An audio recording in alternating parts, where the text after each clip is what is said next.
एकादशी का व्रत भी है और आज की कथा का शुभारंभ एकादशी की चर्चा से ही होता है। श्रीमद् भागवत में, मैं अलग से नहीं जोड़ रहा हूं, श्रीमद् भागवत के अंदर ही जो एकादशी का वर्णन आज से शुरू होता है।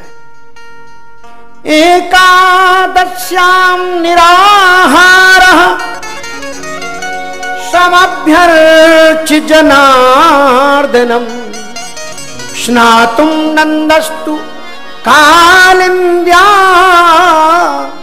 द्वादश्यां जलमाविशत् द्वादश्यां जलमाविशत्।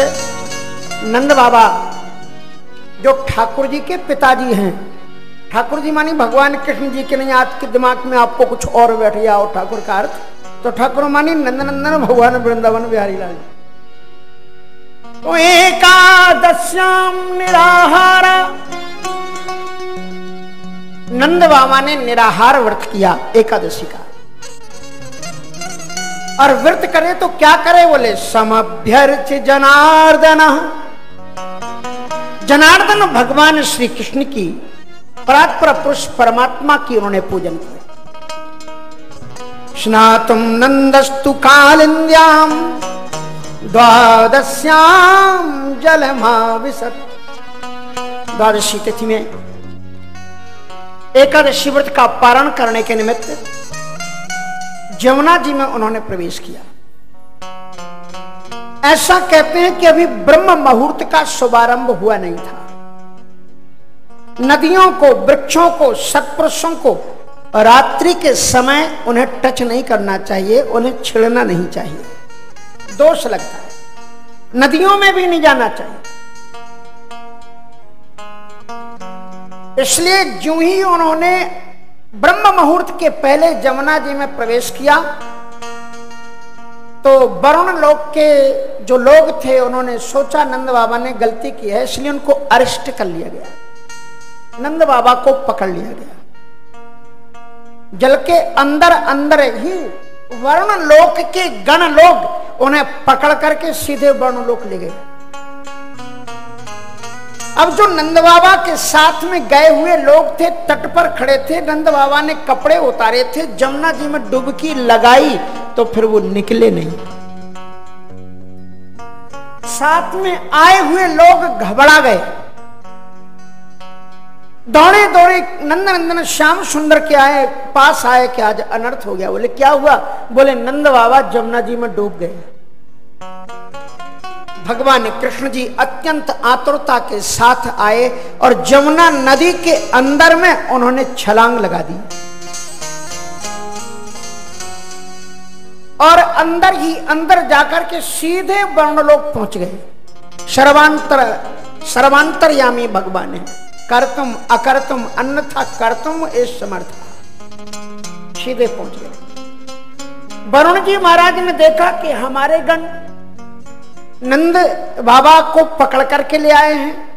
वरुण जी ने बड़ी क्षमा मांगी है और नंद बाबा की पूजी अर्चना वंदना की है, उनको बैठाया ऐसे सम्मान। श्री कृष्ण जब पहुंचे तो उन्हें नंद बाबा सम्मान पूर्वक वहां बैठे हुए मिले। श्री कृष्ण के आने पर वरुण लोक के समस्त देवताओं ने श्री कृष्ण की षोडशोपचार पूजन की, बड़ी सुंदर प्रार्थना की और उन्होंने भगवान श्री कृष्ण के पादार बिंदों में साष्टांग दंडवत प्रणिपात करते हुए उनकी नित्य कृपा की याचना की। नंद बाबा इस दृश्य को देख करके बड़े प्रसन्न हुए और उनका स्वाभिमान बढ़ गया कि मैं भी एक ऐसे बेटे का पिता हूं जिसकी पूजा देव देवात्तर लोग भी करते हैं। आपने पुराने जमाने में देखा होगा बच्चे कम पढ़ते थे और अगर किसी का बच्चा बीए और एमए हो जाए, गांव की बात बता रहा हूं, तो वो अपने बच्चे का सर्टिफिकेट लेकर के पूरे गांव में दिखाता था, देखो मेरे बच्चे ने एमए की है, पहली बार पास की है। ऐसे ही नंद बाबा ने आज सारे नंदपुर वासियों को, गोकुल वासियों को बुला रहे, तुम हमें क्या समझते हो, मूंछ पर ताव दे रहे थे, ऐसा वैसा मैं थोड़ी हूं, मेरे छोरा लाला की आज वर्ण लोक में सारे देवता साष्टांग दंडवत ढोक दे रहे थे, प्रणाम कर रहे थे। ऐसा वैसा थोड़ी है मेरा लाला। अब महाराज प्रसन्न होने की बजाय गोकुलवासी नाराज हो गए। नंद बाबा से नहीं, कन्हैया से नाराज हो गए। हाँ, वो तो तेरे बाप लगते हैं, इसलिए तूने वैकुंठ दिखा लाया, हमें तो बगल के किसी सिटी में कहीं मथुरा घुमाने नहीं ले गया। भगवान कृष्ण जी ने कहा चिंता मत करो, तुम्हें एक बड़ी ट्रिप पर ले जाएंगे। भगवान कृपा करते हैं, संत कृपा करते हैं तो ले ही जाते हैं ना। देखो ना, यहां से भी यात्राएं निकाली जाती हैं। देखो कि संत के चरण पकड़ लो तो तुम ठाकुर जी तक पहुंच जी जाओगे, इसमें कोई संदेह नहीं है।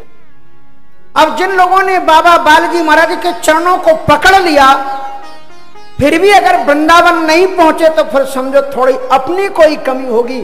संत ने तो कृपा का दरबार खोल रखा है। संत करता क्या है? संत का काम ही यही है, भगवान से मिलाना। उन्होंने मुख्यमंत्री जी से भी क्या कहा कि महाराज ठाकुर जी का दर्शन जरूर कर लो। संत यही करता है, ठाकुर जी का दर्शन कराता है संत, प्रसाद देता है। भगवान श्री कृष्ण जी सभी को लेकर के बैकुंठ में गए और बैकुंठ की अद्भुत रमणीय शोभा आभा प्रभा, श्वेत वर्ण के सफेद रंग के हाथी चारों तरफ घूम रहे थे। अब हम क्या करें, हमारी भाषा। कल हमें महाराज जी ने संदेश भेजा कि आप विश्वनाथ विश्वनाथ कह रहे हो। विश्वनाथ जी मानी जानते हो आप लोग कौन होते? उन्होंने कहा कि महाराज जी शंकर जी बोलो तब समझ पाएंगे।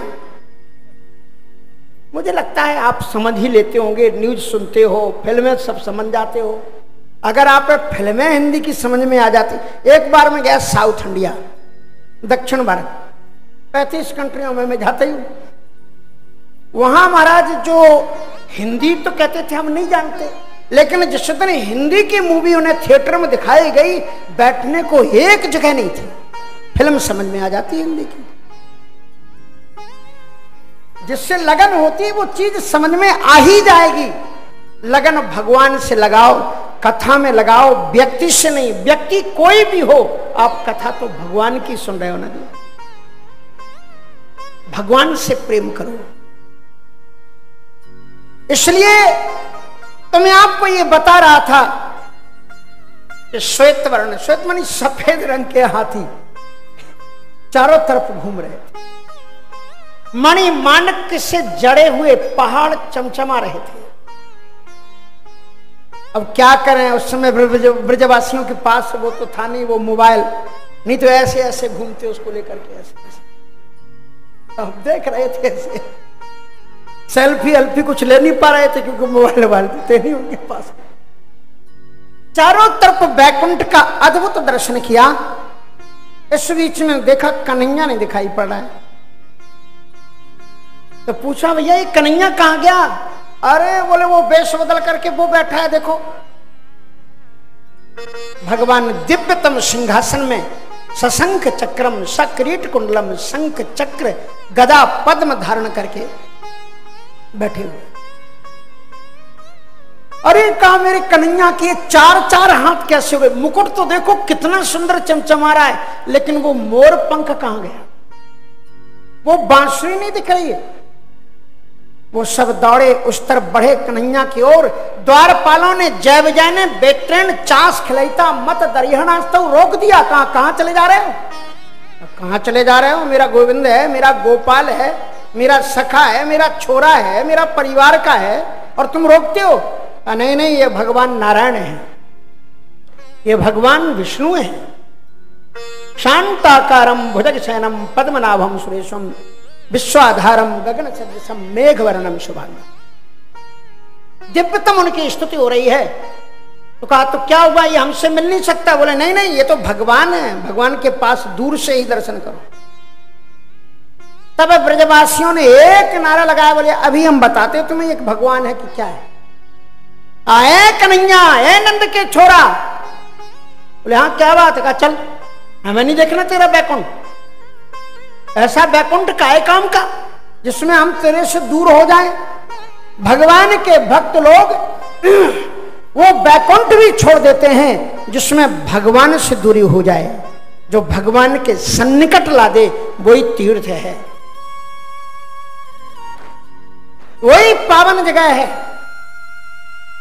ब्रजवासी लोग वहां से लौट करके आ गए, ठाकुर जी को लेकर के, और आकर के कहा यहां खड़ा हो जा तू। कन्हैया को खड़ा किया, कहा अपना हाथ दे।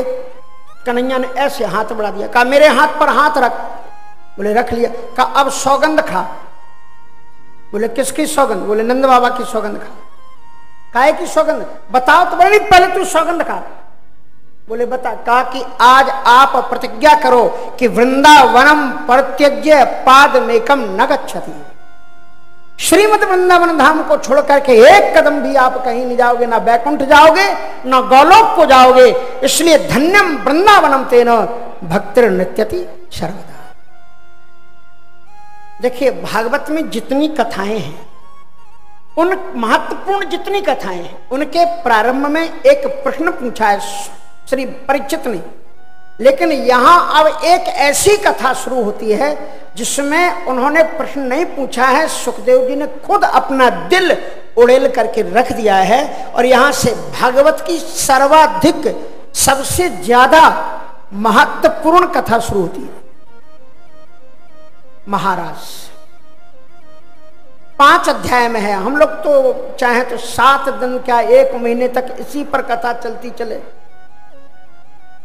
अब समय पर समय का थोड़ा, क्योंकि जब आश्रम में कार्य होते हैं तो संतों को सबको मैनेजमेंट करना पड़ता है, क्योंकि ये जो मुख्यमंत्री आदि हैं ये भी तो कितनी सेवा करते हैं। इनको भी दर्शन कराना, संगत से जोड़ना, वो भी जरूरी होता है। कथा तो हर वर्ष ठाकुर जी की आती है। संक्षिप्त में थोड़ी सी बातें सुनाते हुए आज रुक्मिणी विवाह तक जाना है हमको। और इसमें 3 कथाएं इतनी महत्वपूर्ण है, 4 कथाएं, कि चारों को कम से कम 4-4 घंटे चाहिए। रास पंचाध्यायी, भगवान का मथुरा गमन, कंस का वध, पिता को मुक्ति दिलवाना, और फिर उद्धव जी का ज्ञान का प्रसंग, और फिर रुक्मिणी विवाह है। 4 प्रसंग बड़े महत्वपूर्ण। How is possible to narrate them with in 2 hour, less than 2 hour. तो बहुत, फिर भी कुछ हम आपको झांकियां। संस्कृत में एक कहावत है, ग्रामम गच्छन तृणम स्पृशति। गांव को लोग जाते हैं तो तृण को छूते चले जाते। ऐसे थोड़ी सी हम आपको कथा को उधर